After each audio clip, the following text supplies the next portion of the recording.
Mentioned before, I'm going to focus on binary relation in this and the next videos. So binary relations is when I have two sets like A and B, and then I can compute their Cartesian product, which is the set containing ordered pairs such that the first element is element of A and the second element is element of B, and then any subset of that Cartesian product A cross B is one relation. First of all, I want to talk about functions. If you remember, functions were like function f from set x to y, which is domain and codomain. And what we had was that, okay, I have that set x, I have that set y, and then this function f maps elements from this to this, right?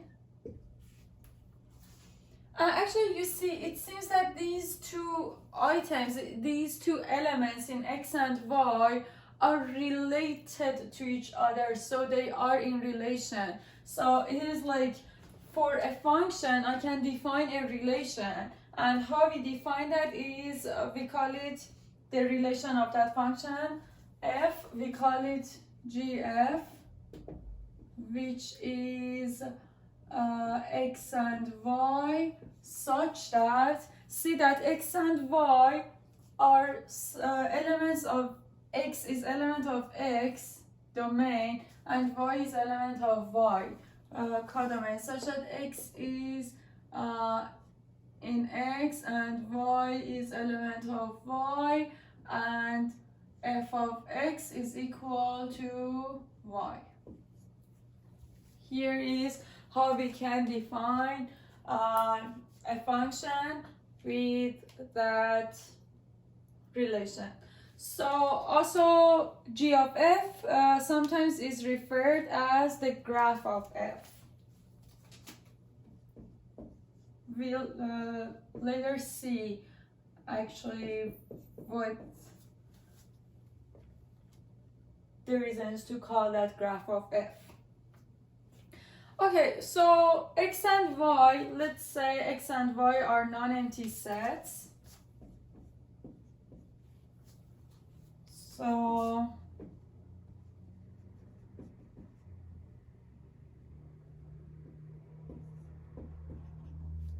and what happens is that we're going to define relations on them, and it is like I have x in y, x in x, and y in y, and then when x and y is a pair in our relation, when we define relation R, when x and y is in that relation, we can say x and y are related through R, related via R, or related by R. We can also write it as x, R, y. So it means that x and y bar R are getting related. And since we have two sets here, it will be a binary relation. So binary relation defined when I have two sets, I compute the Cartesian product of two sets, and then the result is set of ordered pairs.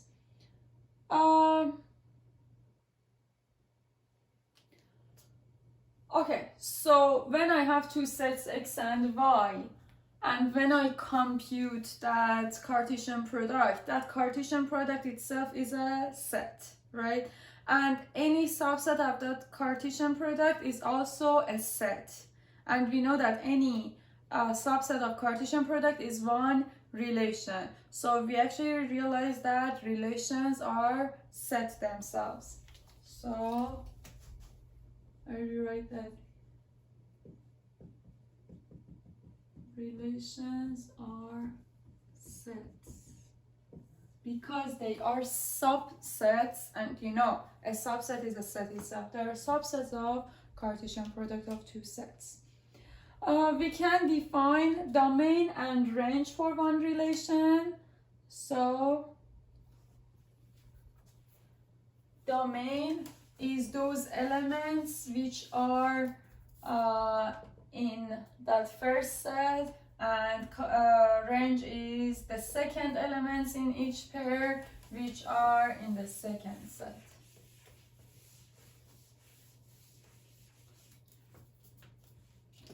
So domain and range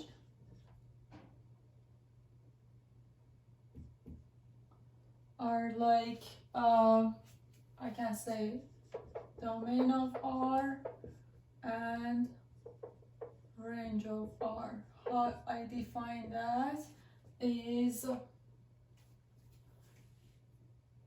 x in x such that there exists some y in y and x and y is in R. Just one thing, that R is not the same as real numbers, it is just a relation R. And then range of R is set of y's in y, and let's say I have my two sets as x and y.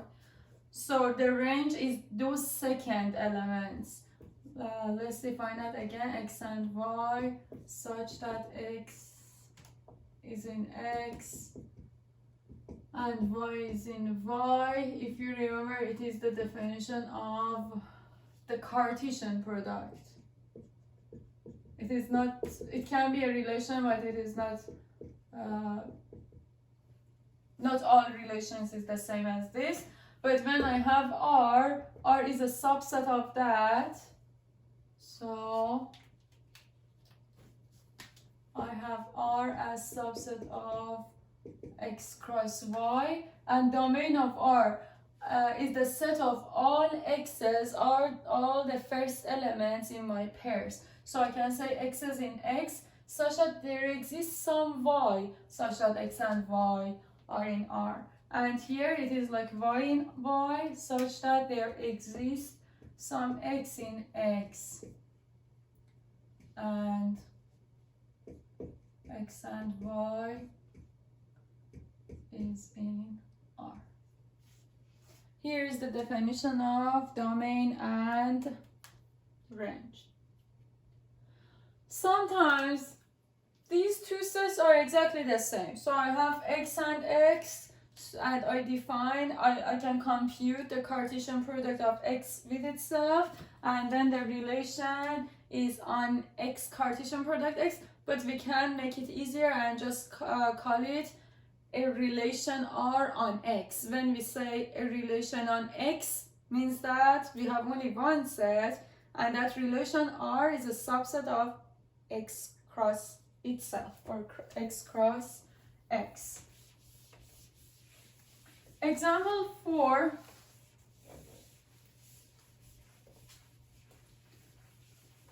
is defining one relation.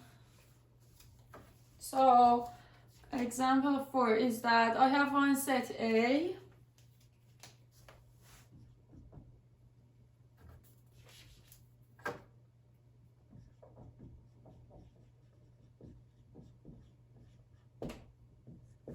and A is 1, 2, 7, 9. And it is one of those examples that I don't have two sets. Both of my sets that I want to find Cartesian product are A. So you see, I can define B the same as this and say, okay, I have Cartesian product of A and B. But there is no need to do that. I can say, okay, I have the set A and I want to define a relation R on that, and the relation is binary. So when I say binary, it means that I have only these 2, I mean A and A itself. It was more than like n array, it was like n times of A in Cartesian product. And actually we want to give one property to that relation. So we define binary relation R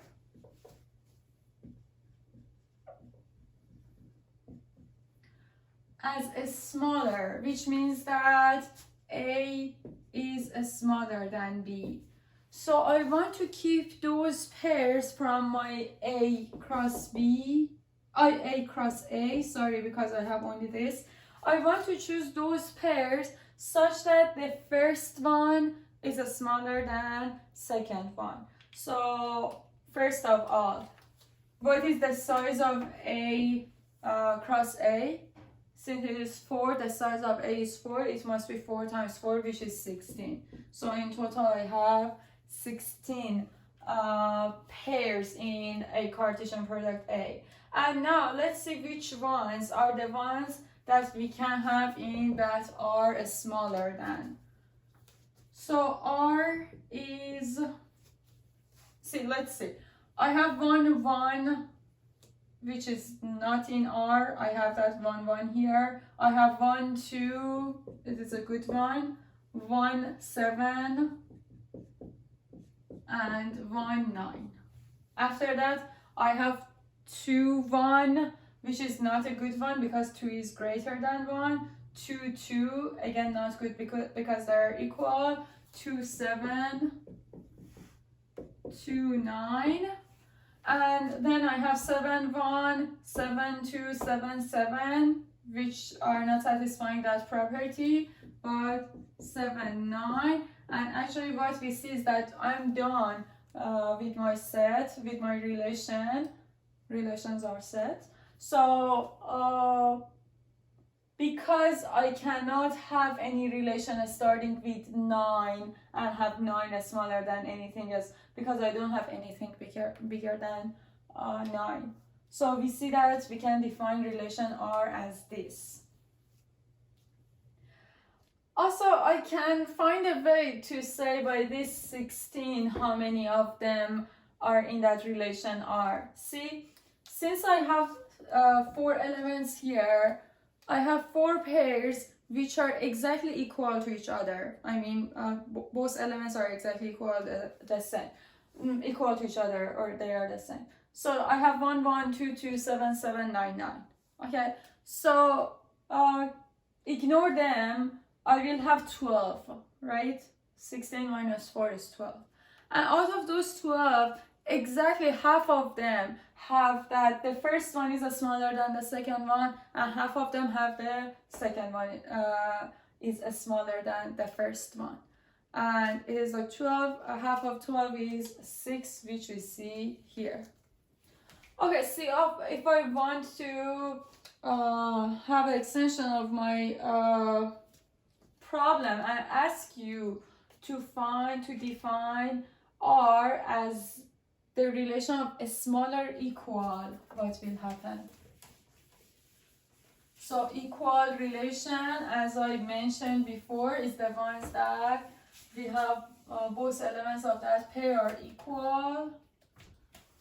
So I say R2 as a smaller equal, which means A is smaller than B. Again, R2 is on A.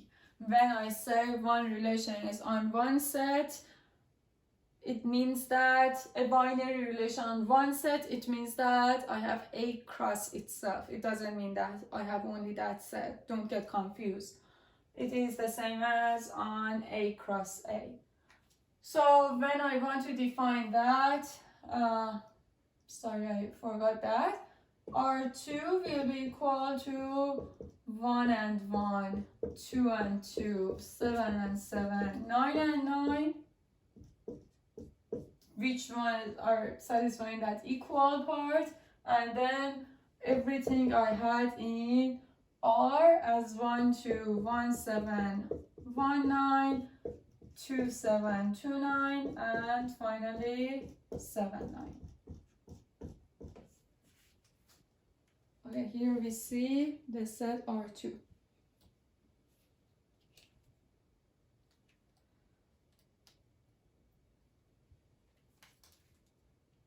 Okay, you see domain of this one when I have that smaller than. Domain is 1, 2, 7. I don't have 9 in my domain because in that relation R, 9 cannot be the first element, as I said before. And the range is actually, I don't have 1 in my range because there is nothing smaller than 1 that I say, okay, that number as 1 satisfies that relation. So in this one, domain is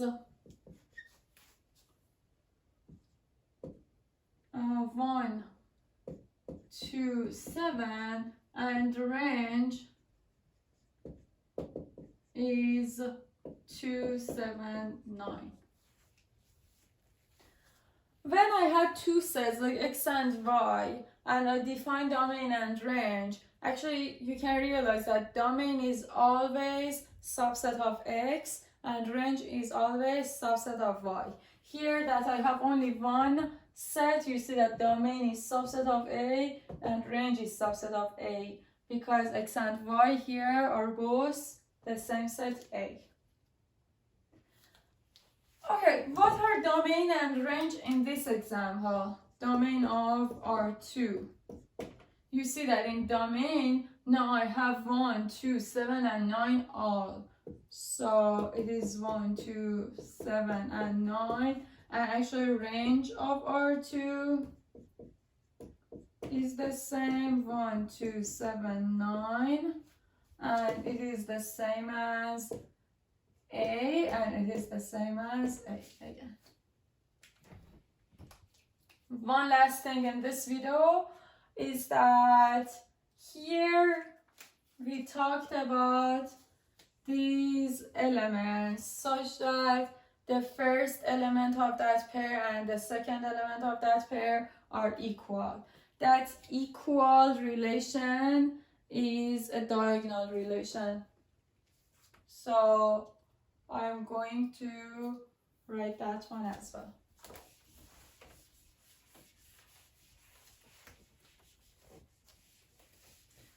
So when we give a name to something, it means that it is important enough to have a special name. So diagonal relation on X, because I want to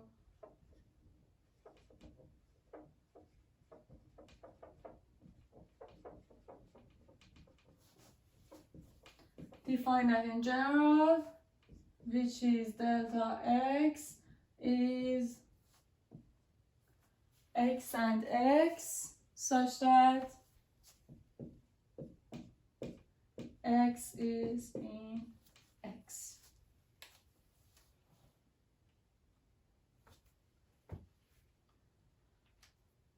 Okay, we are going to see two more examples in the next video, example 5 and example 6 of lecture notes. And after these two examples, we are done with section 5.2.